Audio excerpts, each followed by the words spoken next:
Narito ang 5 bagay na dapat mong gawin upang magkaroon ng pagkakataong yumaman. Una, maging matalino sa pag-iipon at pamumuhunan. Hindi sapat ang simpleng pag-iipon lamang. Kailangan mong pag-aralan ang iba't ibang uri ng pamumuhunan tulad ng stocks, bonds, real estate, at iba pang investments na may potensyal na magbigay ng mataas na return. Pangalawa, pagiging disiplinado sa paggastos. Kontrolin ang paggastos at iwasan ang mga hindi kinakailangang luho. Mas mainam na ilaan ang pera sa mga bagay na maaaring magbigay ng karagdagang kita o sa mga pangmatagalang layunin. Pangatlo, palaguin ang iyong kasanayan at kaalaman. Patuloy na mag-aral at mag-upgrade ng iyong mga kakayahan. Sa isang kompetitibong mundo, mas mataas ang tsansa mong kumita ng malaki kung may malalim kang kaalaman at kasanayan sa iyong larangan.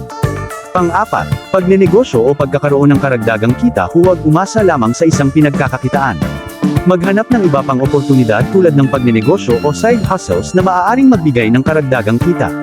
At panghuli, magtayo ng tamang network. Makipag-ugnayan sa mga taong may kaparehong interes at layunin. Ang pagkakaroon ng tamang koneksyon ay makatutulong sa iyo na magkaroon ng mas maraming oportunidad para sa pagyaman. Ang pagiging matyaga, masipag, at mapamaraan ay mahalaga rin sa tagumpay.